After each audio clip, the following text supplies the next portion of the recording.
even if you've never listened to this show before, you have heard that bone broth is trending in all health circles, except, of course, the vegan and raw food circles.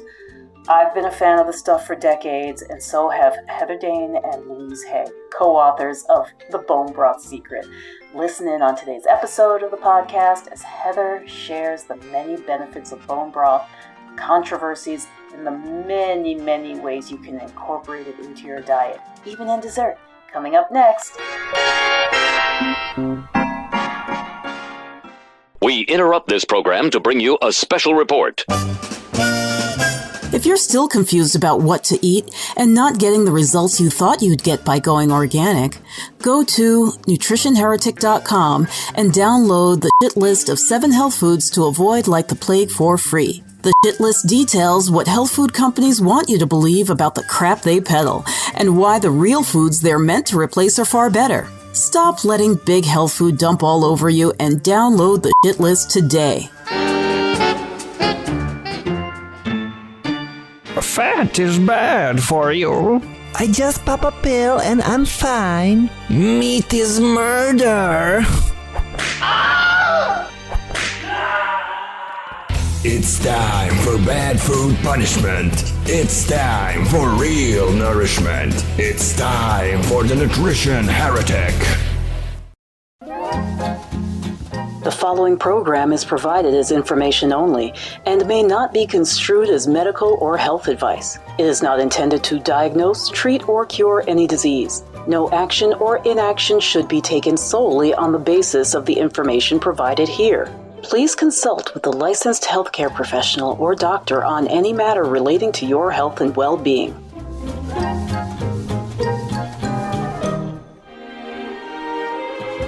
Hello and welcome to the Nutrition Heretic podcast. This is Adrienne Hugh, the Nutrition Heretic. Today I would love to talk about me, of course, my experience with bone broth. As you know, this is the big superfood today, but I started drinking it, I would say, in terms of making it myself, I started drinking it in 1992. And I remember because it was like I was in my first real apartment and I was broke. And when you're broke, you get resourceful. And so I had the luxury and the luck in my teen years and in college to live in Europe. So I lived in Croatia for a couple of summers, and I lived in Spain for a year, and I lived in France. But in particular, in Spain and in Croatia, we would have soup for lunch every freaking day.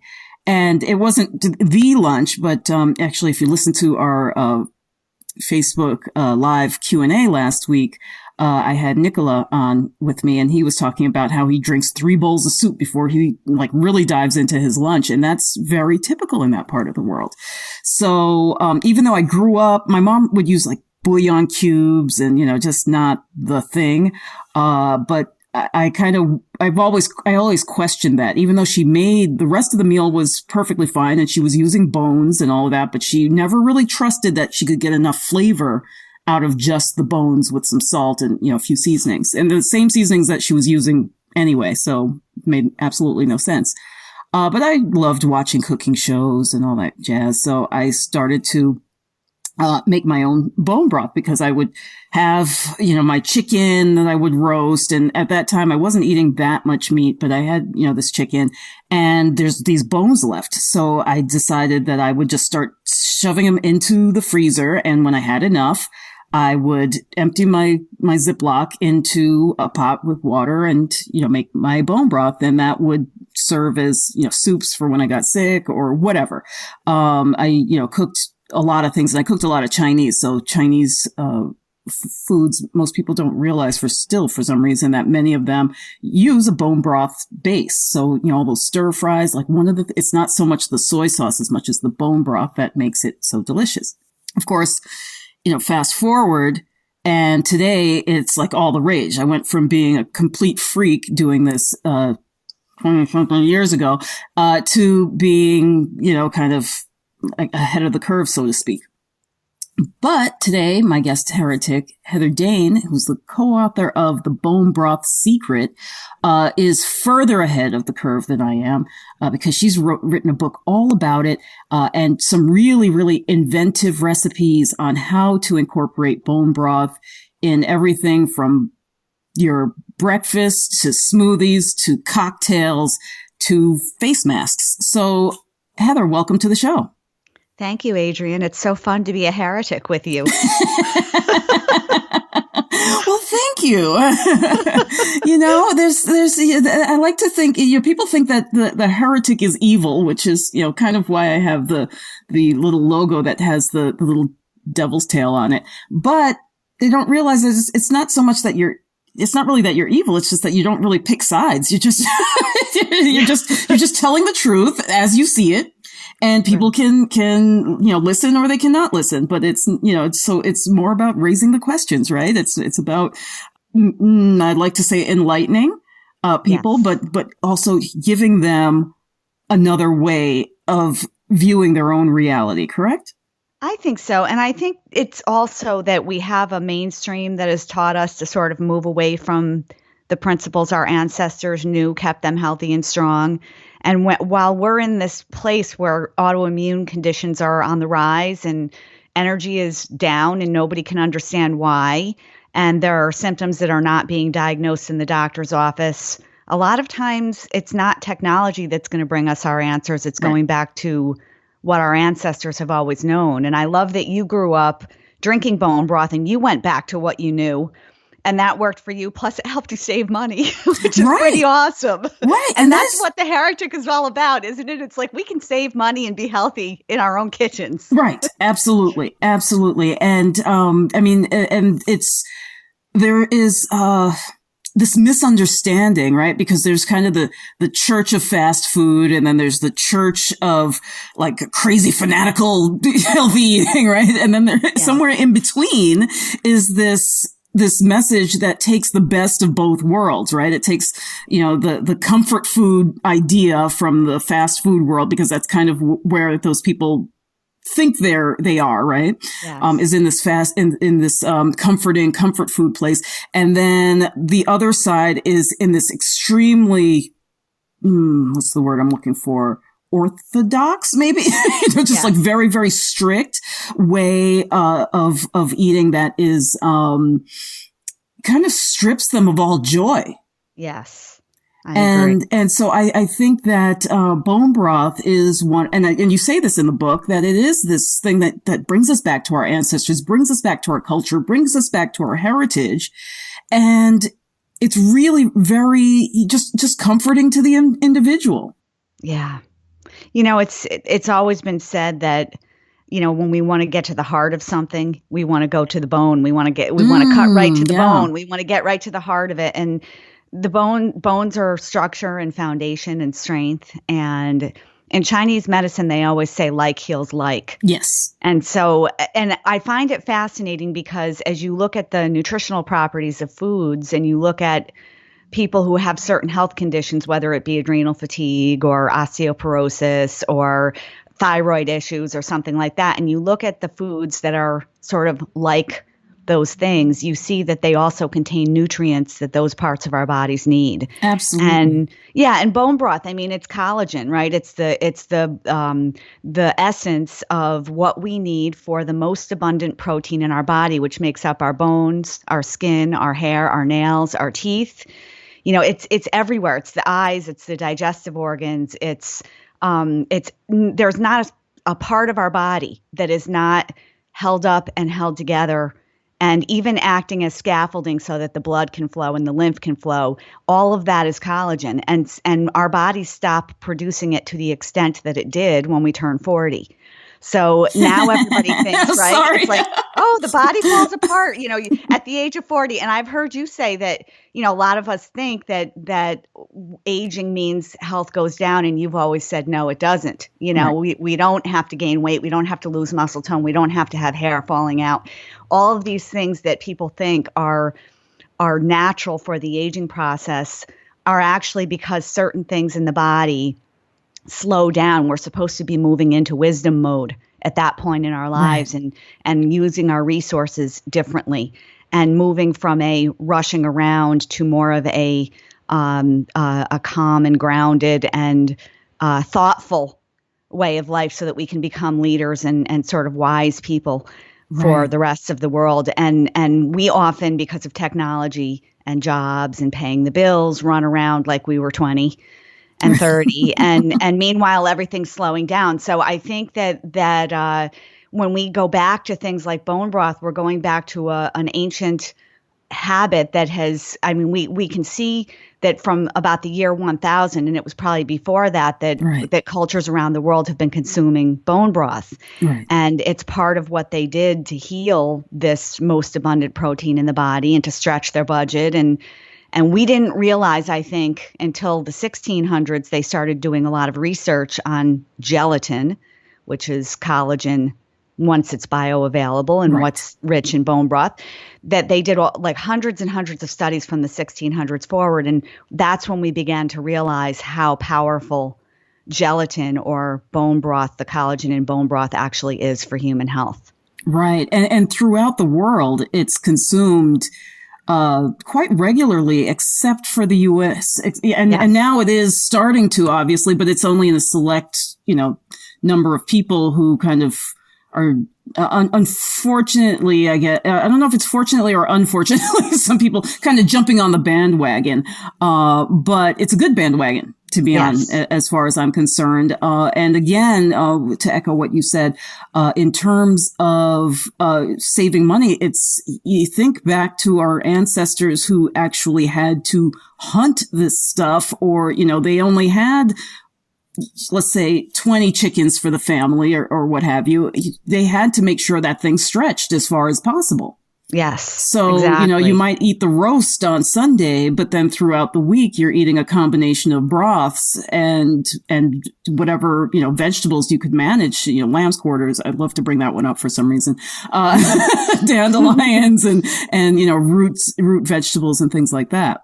Right. And, I'm Native American. And so with this whole debate, I've been vegan, I've been vegetarian, I've been all raw vegan, and I've been sort of gone through just about every diet as I was working to heal my body over the years. And one of the things that I appreciate about bone broth is this zero waste aspect, where I do it two ways with bone broth. One is I can, like you said, save the bones. And I think that's the most brilliant way. You eat a chicken and you save your bones, because you might not be ready that day to make the bone broth, but it's waiting for you when you're ready and when you've had enough. And so you're saving everything, and you're saving the scraps of vegetables, the odds and ends of lettuce, the skin and peelings, the skins and peelings of all vegetables that come through your kitchen. That usually makes up about 25% of waste in the American kitchen. And now we can reduce that vegetable waste by putting it in the freezer with your bones and making a bone broth or a vegetable broth. And we can even reduce animal consumption by up to 80%.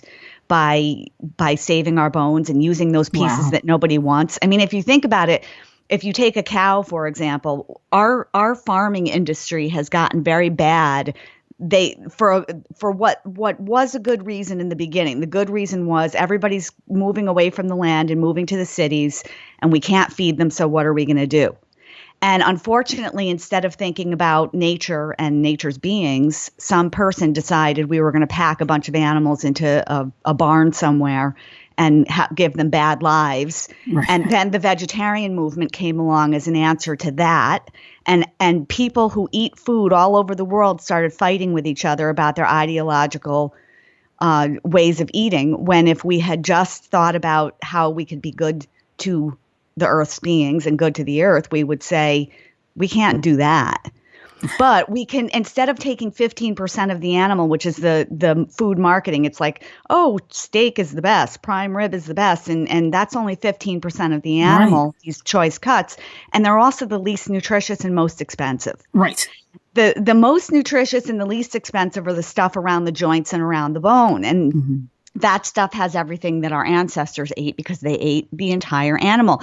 So one cow could take a year for a family of 4 to eat. Now we're being more humane to the world and to the environment, because we don't need to have the practices that created the food revolution by John Robbins, right, that made everybody become vegetarian because it's awful what they're doing to animals. So we could create a revolution of zero waste instead with our vegetables and our animal foods, and we could actually solve health issues that are very real that need meat. I mean, there are lots of studies in genetics today, which is what I really focus on in healing genetic conditions that show that there are properties within animal protein that many people need to heal. Right. And so how do you do that when you care about the earth and you care about animals and many people feel bad when they think about bones or bone broth or the parts that are in bone broth. But in fact, these are the most healing and most inexpensive ways for us to take our health back. Right, for sure. People sometimes misunderstand when I'm kind of going on my little rants about that we can't just survive on plants. And I know people who, seem to on the outside, but then you find out, like when they're not boasting about their health, you find out that they've got, really serious, like you say, autoimmune disease, cancers, and all of these other things. To some extent, as much as we can focus on positive thinking, I think even the positive thinking needs a structure underneath it to support it. Yes. And, well before epigenetics got big, and epigenetics is the thing outside of our genes that determines our health. So the thought process now, after this giant international human genome project where they believed they were going to prove that your genes are everything, they actually found out that genes are only 5% of our health. And there's something outside or above the genes, epigenetics, that determines how healthy we really are. And that includes our food, our thoughts, and our lifestyle. Right. And Louise Hay, way before any of this came out, she's always taken nutrition classes, always believed in nutrition, healed cancer with nutrition, and wrote You Can Heal Your Life, which is all about changing your thoughts to change your life and change your health. And she's always said that if you get your food right and your thoughts right, everything will fall into place. Right. And that sounds simple when you hear it. You're like, yeah. But it's actually, from a scientific perspective, it's actually true. My epigenetics teachers, because I'm continuing my education with functional medicine and epigenetics over the years because things are changing so quickly in nutrition and medicine. And my teachers are all saying, you can give people the perfect diet and the perfect supplements, but if they don't change their lifestyle and work on their stress and work on their thought processes, it's just going to keep coming back. Right. Because it is the way we think and the way we eat is an epigenetic switch. And there are genes. Even I have one genetic condition that I finally started tackling when I became aware of it 5 years ago, that I had to give up vegetables in order to heal that. You know what? It's so funny because I'm sort of in that boat myself where raw vegetables are really causing me a lot of problem. Yeah. And I'm doing way better if I just, stick to my broth, stick to my, lecithin building, things that, foods that, keep my digestive system running smoothly, let's say. Exactly. But I'm finding that a lot of the raw vegetables, like I make some kick salads, but I can't eat them right now. And as a nutritionist, we sit here and scratch our heads and say, well, we know vegetables are really healthy and we like them and all of that. But health is dynamic and it changes. And sometimes a switch goes on for some reason. Right. It could be an environmental toxin. It could be a major stressor in life. It could be a pregnancy. Whatever it is, something can switch on or off a gene. And so if the gene switches on and suddenly you've been doing kale smoothies every morning and now you're not feeling well, there's a good reason why that is. And from a genetic perspective, when you start looking at the genes, there are some of us who our ancestors did not grow up in a farming community or near farms. And our genetics are actually done in such a way that we didn't need a particular gene or a particular enzyme to digest the variety of vegetables that somebody who did grow up on a farm has. And so if that switch gets turned on and suddenly that enzyme isn't working properly, you get all kinds of terrible symptoms, mental, emotional symptoms, fatigue, a lot of digestive issues and stuff like that. It's kind of, you start to get really cranky. And then if you want to heal that, I had to give up vegetables for 6 months. And then after a while with nutrition and with supplementation and getting that back in, I was able to turn the switch off. But it's hard when people either teach you that you have to have a certain diet and you stop listening to your own body and saying, you know what? When we listen to our bodies and we listen to the symptoms that we're having, it gives us intuition about what our genes need in this moment. Right. And yet what was going on yesterday is not necessarily what's going on tomorrow. Absolutely. So if we're always listening, then we can respond without saying, but so-and-so told me that I needed to be vegetarian, or so-and-so told me that I had to that I couldn't eat grains. Right. Or something like that. It's sort of like we need to listen to our own, the messages of our own bodies. And for me, I found that having a food like bone broth, because it's so grounding and it goes back to the bone and it goes back to sort of that deep ancestral knowing, it heals digestive organs. The digestive organs is a brain in the body. It's your second brain. So suddenly the second brain, which then heals the third brain, which is the heart has brain tissue. Suddenly this inner sort of information system, I call it the inner GPS, the gut, the heart, and the brain, that these two brain areas of brain tissue in my body have been healed in a way that weren't healed before. And now my intuition is starting to really speak to me. Now I really start to know what I need. I didn't before. It was hard. But once I sort of started to heal these brains in my body, it was as if, it's as if life wanted to send some brain tissue into the body to say, we're going to listen to your body for you so that you don't have to listen to everybody telling you what to do that doesn't live in your body and doesn't have the genes that you have, because we're all different. So you get to have brain in your body to tell you what you need. Right. And if we don't take care of the gut, which largely depends on something like collagen to heal it, then the heart starts to go. And if the gut and the heart starts to go, the brain starts to go. Our moods and memory and our energy starts to go. So it's kind of like we need to keep them all in sync so that we can be our own best health advocate. Right. Absolutely. Absolutely. So what was your first inkling about bone broth benefits? Like, when did you have your aha moment about it? Well, it's interesting. I guess to tell the story, I can just say that I started experiencing health symptoms that I can recall. It started before this, but my first sort of concern about my health was when I was 10, because I remember having this feeling that everything was stuck in my body, that nothing was moving. And so as I would eat, it would almost feel like a gas tank was filling up and there was no more room for anything. Yes. And I didn't understand what that was. So I went to my mother and I said, everything feels stuck. And of course, back then, this is the late 70s, nobody knew what that meant. Right. So I just got I was told I was constipated. And I was given fiber pills and sent home. And over the years, I learned to get very picky and worried about food. And I would have a lot of cravings because in actuality, nothing was moving. Right. And in actuality, I was hungry and full at the same time because my digestive system was constantly filled, but I was still hungry. Right. And you probably had a lot of like yeasts and things growing in there because nothing was actually passing through. Exactly. All the things that can go wrong when nothing is moving were going wrong. And meanwhile, this went on.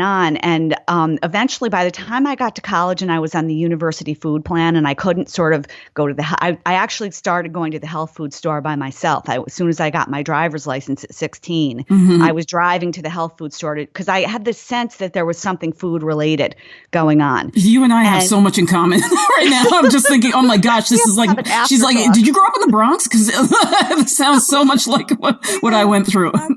Exactly. So I ended up on that plan, and then things got worse. Then I was doubled over in pain after eating, and I ended up, like many college students, turning to bulimia and thinking, oh no, now I have an eating disorder. And that went on, for years while I went to counseling and I tried all these things, and people told me it was all in my head, and I thought that I was broken and there was something wrong with me. And then I find out after, and I had my note, I studied nutrition in college. I learned a lot about food and food properties, but I didn't learn how to heal the gut, how to heal the brain. So then I went into the corporate world, taking this whole constellation of symptoms with me and just learning how to try to deal with it. Meanwhile, the eating disorder came along with me for all those years. And then finally, I decided I had to do something. And I knew through all the years, and I was reading medical journals all through the years, studies, what's going on. Because no matter how many people told me it was in my head, and I was open to believing I had some psychological problem, I knew there was something going on in my body. Yeah. I knew that something was wrong. So when I was in my early 30s, I decided I had to do something about it. And I decided I was going to start changing my diet. And I did. And I started to recover. I was told the reason that I went and did this was because I was told that I had a diseased gallbladder. And the diseased gallbladder I had was weird. I had to have a special test to have them find out that my gallbladder simply was not contracting properly. And therefore, it was full of tiny little stones that couldn't be picked up on a regular gallbladder disease test. And the doctor said, you've got to get this out or you're never going to recover from the eating disorder. You're never going to feel well. So I got scared. Yeah. And I didn't want to have my gallbladder out. I knew enough at this point what the gallbladder was responsible for and how important it was for digesting fats and many other things. So I started really digging in and deciding that I was going to change my diet. And as soon as I did that, I started to feel better. I started eating whole food, anti-candida, no fruit, no sugar, no dairy, no gluten, all of that kind of thing. And I started to feel better. But it didn't completely resolve. And so I took certification program after certification program and everything helped a little. And then when I was 37, I got diagnosed with Ehlers-Danlos syndrome, which is a defective collagen disorder. Wow. Imagine that. I know. And so the way it was affecting me, so the way it sounds rare and they call it people zebras because you don't look like anything any doctor expects you to look like. It rarely gets diagnosed in the doctor's office. But what it is, when I started studying collagen at that point in my life, was it's a umbrella term for about 30 to 40 different symptoms that are very common, except that it all is existing in one person. Right. So it's arthritis, it's digestive organ failure. So the gallbladder that wasn't contracting because there's muscle around our digestive organs, and my muscle was failing. Oh, so okay, because of the collagen. Yes, the collagen in my intestines were not doing their job, so therefore leaky gut, malabsorption, no peristalsis of the large intestine. All of the things that create movement in the digestive system were not happening, so therefore everything was actually stuck. But because I had changed my diet and was doing proper supplementation to support my digestive system, I was feeling better at 37. What I didn't know at 37, even though I sort of understood I had this problem with collagen, some people have osteoporosis because of it. Some people have mitral valve prolapse, eye problems, TMJ, hair falling out. I mean, there's all these symptoms that we think are skin that wrinkles too soon or too much, teeth that are having too much decay. And people don't understand why. You keep going into the dentist and there's all these problems. Things like that are just sort of odd. Some autoimmune conditions because the immune system is actually attacking the collagen. Some of these things are all related to a collagen dysfunction. Right. And so as I began studying, I had learned in my certification programs that bone broth was a healing food. Except for me, when I had bone broth, I would feel sick. And so I kind of stayed away from it for the first, I learned about it in a certification program when I was 36. So by the time I got diagnosed, I knew bone broth was a good food, but it didn't work for me. And I was like, well, I feel better, so I must have healed my digestive system. Well, then I got into my 40s and collagen disorder plus collagen dropping in collagen creation in the body does not equal a good picture. So I started to have more problems. And, my muscle tone was going for no reason. I was just, my hair was falling out. I was having all these sort of, is it adrenal fatigue? Is it thyroid issues? What's going on? And my diet seemed to be failing me. And I started to look at bone broth from a meat stock perspective, which I learned about from Dr. Natasha Campbell McBride, who wrote Gut and Psychology Syndrome. And I started making a weak form of bone broth, which, I say throw the same bones in, simmer them for 1.5 to 3 hours, and save the bones and use them again. Right. And then you can use them again a few times. And this sort of lighter form reduces the histamines for people who are histamine sensitive, which I was, because as you can imagine, a digestive system that doesn't move with all that yeast and bacteria and everything that's going on, I had to combat all of that. So after a while of drinking the meat stock and dealing with that 6 months of no vegetables, I was able to turn off one of the switches that was making bone broth hard for me to consume. And everything hard for me to consume, actually. And I was able to consume bone broth. So usually once you start doing meat stock, you get enough collagen to line the small intestine and heal leaky gut. It spackles up those holes in the small intestine that are letting things through that shouldn't be getting into the bloodstream, that are then creating an autoimmune response or a food allergy response that then create a blood-brain barrier leak in the brain and create brain fog and things like that. So if that sort of thing is going on with people, they're having all these food allergies and they're having, memory issues or mood issues or brain fog. We know that the gut is a good place to go. And if you can't deal with bone broth at first, you deal with meat stock. You line that digestive system with a protective barrier. And the studies show that not only does it protect and seal up the holes in the small intestine, but it also acts as like a sucker of all the good nutrition. Like it's sucking everything in, and it's taking more nutrition in than would normally come from food. It's kind of the we've heard of hamburger helper. Right. It's the small intestine helper. It's helping us get everything we need. And so I that's what I started to do. And after when I started writing the Bone Broth Secret with Louise a couple of years ago, I was consuming more than usual of the bone broth. So I knew it was helping me, and I knew that it was great, and it was a part of my normal diet, and I was never going to let go of it. But when I started putting it into other foods, and because we made this book and we knew that collagen, that if you are ingesting gelatin collagen in your food, that it's helping you get more nutrients and it's helping you to seal the leaky gut. So why not have it in more of the things that you eat, in your desserts, in your cocktails, in your bread, in your main dishes and things. So as I was doing this, everything I was eating all day long was bone broth. And over the period of time we have over 100 recipes in the book and testing them. I was having more bone broth than usual, and I achieved a new level of health while I was writing the book. So it was like I had already like fixed all the problems that started in my 40s just by drinking bone broth. But as I upped the amount, because everybody's like, how much should you drink? And it's kind of a mystery. It's different for everybody. Right. But for me, I needed more, and I didn't know it. Right. And I think most of us don't, we're not like I was saying, my one assistant, Nicola, he's in Croatia. He has 3 bowls of soup every day, at lunchtime.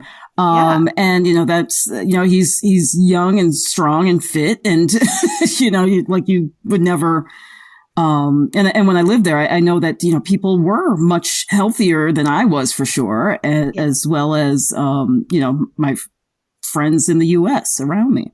Yeah, exactly. And we know when we know, and sometimes people try to give it a week and they're like, I gave it a week and it didn't do anything. It's kind of like a week isn't really enough. Yeah. For me, 3 months kind of gave me a better sense of what was going on. And after doing this for 3 months, so my husband was having a lot of bone broth with me. And because he of course was one of my taste testers in the house. And one day, I knew I was feeling so much better, and I said, okay, I think I found the amount of broth that I need for good health.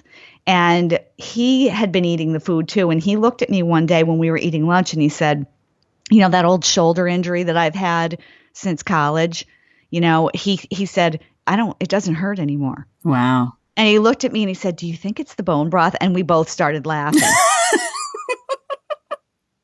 He knew the answer, but it's sort of like that's when he actually became a fan. He liked bone broth, But I think he realized, because sometimes we have to feel it, the healing happen in our body. It's like a miracle. Right. And you feel that miracle and you're like, that was food that did that for me? Right. Yeah, there's such a disconnect between food and its actual healing properties. As much as we like to talk about the superfoods and, this one is better than that and yada, yada, yada, there is really this disconnect. And I think it stems from the focus on calories.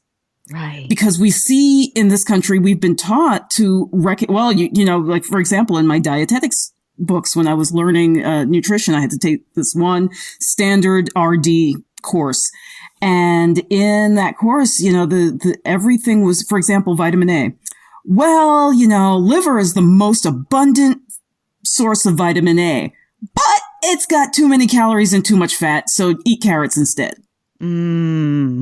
So, yeah, I see that shift a lot where people are like, well, yeah, I could eat, a pork knuckle, but there's too much fat in it. And it's like, right. That's not the point. Like it's a moot point to even talk about calories when you're talking about the most nutrient dense source of assimilable vitamins and minerals. Right. Exactly. And genetically, there are some people who can't. If the gene switch is turned on, there are some people who actually can't utilize vitamin A from vegetables. Right. And it's really carotenes in vegetables, and you still have to convert that. So Exactly. And you need the fat in there to convert it. So there you go. Isn't that amazing? So nature knows. Right. Right. Nature knows. And that's why I tell people, if you have unless you have like a craving for sugar, that's probably a yeast in your body talking. But if you're having, these other cravings, particularly for the animal foods, the bone broths, the meats and the meat stocks and the, egg yolks and things like that, that's a very instinctive, primal, my brain is broken, my gut is broken kind of response. That's, and there's a reason why it brings us back to this very, I don't know, I'm conjuring up images in my head of like, the hearth, the stone hearth and the little hamlet where people live, you know what I mean? Like this very cozy feeling around bone broth in particular. Yeah, it's family and community. I mean, I don't know if you had this, but when I think back to my grandmother's kitchen, I think of being warm and safe. Right. And there's cooking going on. Right. And I think that if we didn't, and I didn't have a lot of it because nobody wanted to cook after a while. It was like nobody was in the kitchen anymore.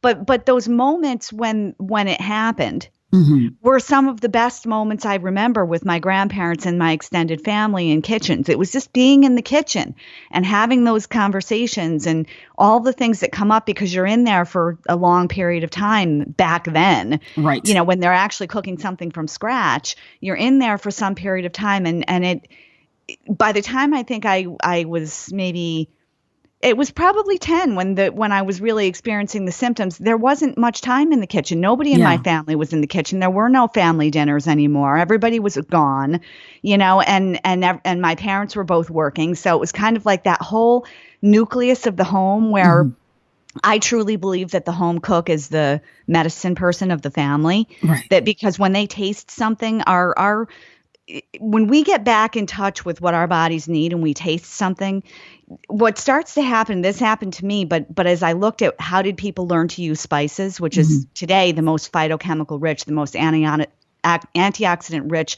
food is our spices and our herbs these days.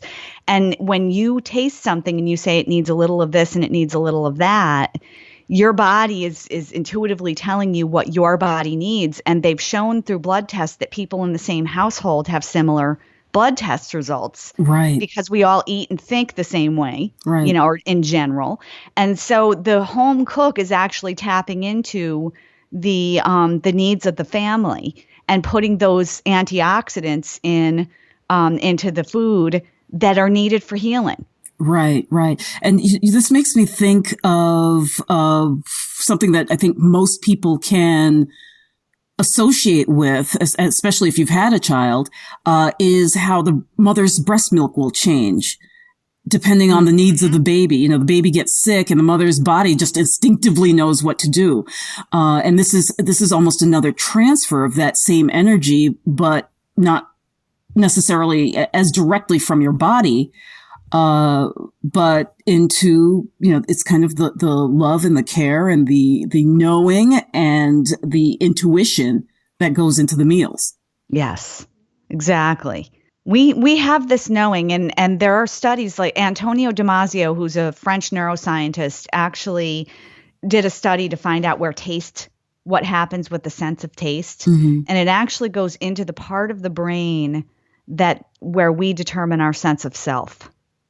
Right. That's where our taste buds go. They are a link from our mouth to our brain. Right. And so, and they change every 10 days. Approximately, which means that if somebody listening to our conversation is saying, but I'm really addicted to sugar, or I really need my cheese. I know it's not working because I feel bad every time I eat it, but I crave it all the time and I really need it. I get that. I've been there. You know, I never thought I'd be able to give up sugar, which was for me, when I would eat it, it would be like heroin. And I couldn't stop eating. I mean, honestly, I was like a monster in the kitchen eating everything. And so I think, you know, if we give ourselves a chance to go that, say, 2 weeks, replacing that craving with something that tastes like that to fool our taste buds for a little while, the taste buds change. And because the processed food industry knows this, they hire psychologists and scientists to manipulate our taste buds. Mm-hmm. And when they're manipulating our taste buds, they're actually manipulating our brain, our sense of self. They're saying, you can't live without those M&Ms. Mm-hmm. You need to eat those every day.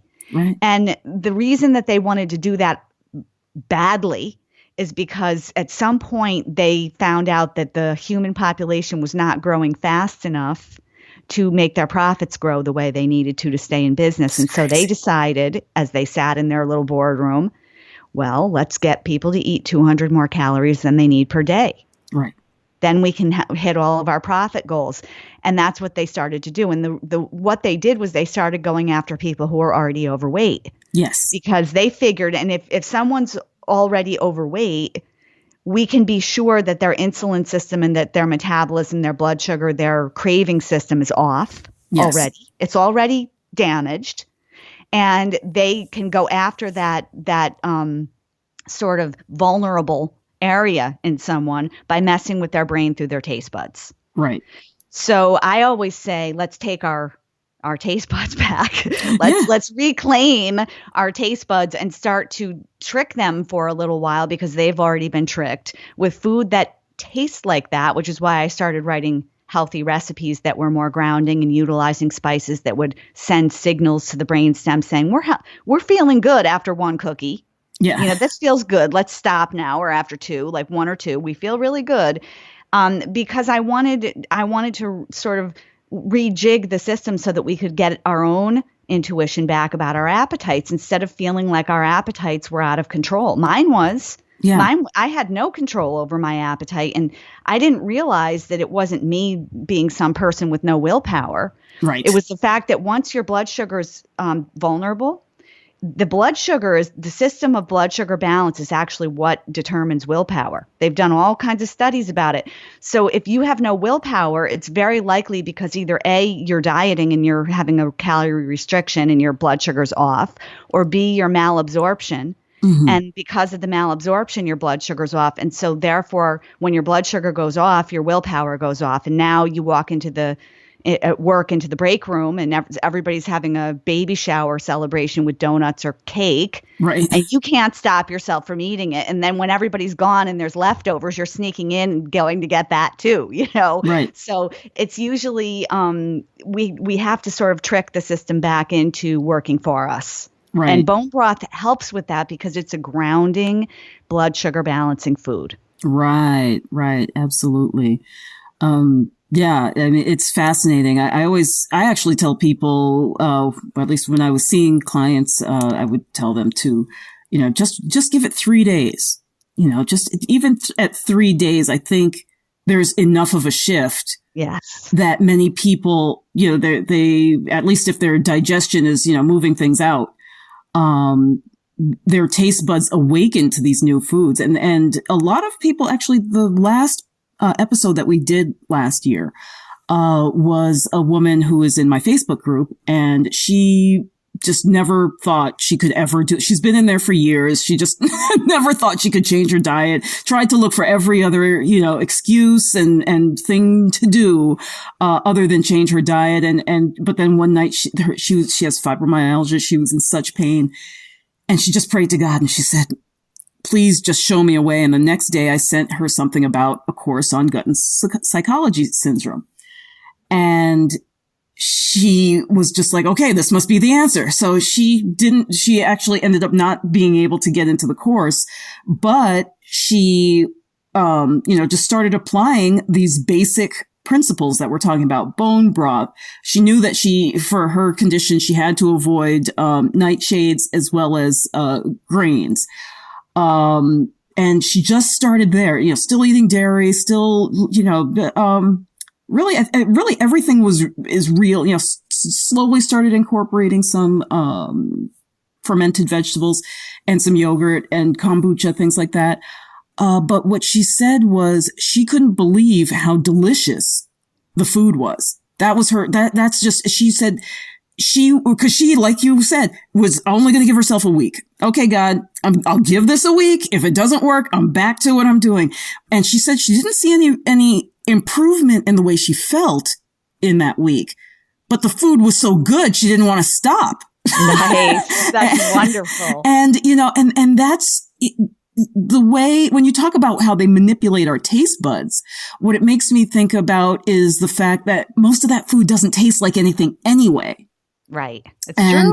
And, recently I've been kind of razzing on some of the vegan restaurants around here, because people keep telling me, like, go to this restaurant. It's so good. It's vegan, but it's so good. And it's raw food and da, da, da. And I went to these two different, one was like a special dinner and the other one was an actual restaurant. And I went there, because I'm part of my community. I want to support people who are trying to do the right thing, especially. So I go to these restaurants, and both times I got sugar cravings. And I could not, I was, what you were talking about when you were 10 years old, I was bloated. I could see my belly protruding, but I was hungry on a cellular level. Yes. My body was just like, feed me. I know this hurts. It physically hurts your skin to stretch, but feed me because I'm starving. Yes. And it was horrible, and then what I realized, again, speaking to what you talk about with your grandmother's kitchen, is neither of those places had any smell. Isn't that interesting? And I was like, and it dawned on me because, like I said, I lived in Spain. So every once in a while, I get some nice zucchinis and tomatoes and things, and I'll make some, different Spanish dishes. And so I was making, a dish called pistou, or at least that's what I remember it being called. And then another, I forgot what the other dish was, but both of them were vegan. At their core, they could be considered vegan, not raw food, but vegan. And what happened was a friend of mine came over. She was actually delivering pastured chickens to me. And she and her husband walk in the door and they go, man, it smells good in here. And that's when I made the connection that, there's more to just the food sometimes as well. And bone broth is one of those. You ever watch the old like Bugs Bunny cartoons, and they're trying to, and I don't know, Yosemite Sam, whoever's like, trying to like lure the bunny, and you see the waves of smell of odor from the cooking pot, right? Yes, and there's something to that when that's just really draws you in, and it really makes you feel comfortable just walking through the door, and whether it's the bone broth or just a broiled chicken or whatever, you smell those odors. And in this case, it was just, onions with some zucchini and tomatoes and maybe some green peppers, right? Yeah. But they were in olive oil. They had salt, and like all those flavors then now permeate the air. Exactly. And it creates this environment where you feel safe. You feel welcome. Yes. And your juices start flowing. Exactly. And I have never eaten, because there's times where I'll just eat that with a slice of bread for, lunch or a snack or whatever. I don't feel sick. I don't feel a craving after that. That's brilliant. That's brilliant. It's like you're totally getting into the sensory experience, which I think is what we were meant to do with food. We were meant to have a full-on sensory experience that went, I think, I always say besides sex, food is one of the most full-on sensory experiences because you're taking something into your body. You're taking some matter into your body that is through the course of alchemy turning into something that helps us thrive. And that is a full-on sensory experience with every sense in every part of your body engaged. Right. And I love how you talk about this walking into someone's kitchen and already from the smell, you're ready. You're like the mood is set already from the smell. Everybody's ready to sink into having a good time and connecting with one another. Right. Absolutely. Absolutely. And on a few occasions, people have come to, I have a party and I put some things out and people walk in and they're like, this is like a religious experience, Yeah. they come in and I'm just like, wow, like I don't get this at home. And I didn't have my grandmothers. They died before I was born. And they lived in Jamaica besides, but I did, when I lived in Europe, that's how we communicated, was around food. So, it might be even just between meals, shucking string beans for the next day, picking off the hard tips that connects to the plant. Might be just sitting around doing those things, pitting cherries, peeling tomatoes, whatever. We were just always sitting around that dining table during the day doing something to prepare for that night's meal, the next day's meal. It just instead of watching TV, that's what we did. That's it right there. That's the magic of bonding and connecting and touching the earth. Yes. Because I always think of the kitchen as the indoor garden because we have if we're working with whole foods, we have a chance to connect to the earth inside. And that's what you were doing. And you were having that connection. That's amazing. I always say that there's always aunties. I mean, we always say aunties in the Native American world when we're out with other relatives, other people that maybe aren't blood relatives, but there are aunties because they're teaching us. They're wise and they're teaching us their ways and they're reminding us of the things that we need to remember about our connection to the earth. And so it sounds like you had some good aunties around and good people around to help with that connection in the absence of grandmothers. Right, for sure. I'm very blessed to have had those experiences because otherwise I may not be here today, to be honest. My family, my mom was a nurse, she did the best she could, but she grew up in Jamaica and much of that stuff, like when I started doing it, she's like, this is what we used to do in Jamaica. Wow. I can't believe it's back, like she's like, I was taught in school. I mean, she studied nursing in school. So when she originally came over here, a lot of that was still in her. But over the years, like you say, people get busy and they have the excuses and they're being marketed something on TV or through magazines. That's the thing. That's the funny thing is some people think because they don't watch TV, they're immune to this stuff. I was like, no. Okay. If you're reading, every movie, every, radio show or, books, like just even books that aren't even about the topic they'll infuse their ideals in there. Yes. Right. So we get these comics. Oh my gosh. Comics love to talk about like, look at that fat guy, whatever, those kind of things. Right. Yeah. So we don't realize how much we're still getting those same messages. Regardless of whether or not we consider ourselves to be part of this boob tube watching community. Exactly. That's exactly right. That's it for part 2 of this week's podcast. Come back next week when we'll continue talking with Heather about her 92-year-old co-author Louise Hay of Hay House Publishing and her journey from vegetarianism to embracing the miracles of bone broth, and how Louise always chooses the right dish in a restaurant. The Nutrition Heretic Podcast is a production of Savor the Journey, LLC. Our audio editor is Nicola Popovich. Our podcast manager is Crystal McLean. And our operations manager is Michelle Med. I'm your host, Adrian Hugh, the Nutrition Heretic. You can find us at the new and improved nutritionheretic.com, where you can download the Nutrition Heretic's free shit list of 7 health foods to avoid like the plague. You can also listen to previous episodes at nutritionheretic.com/podcast.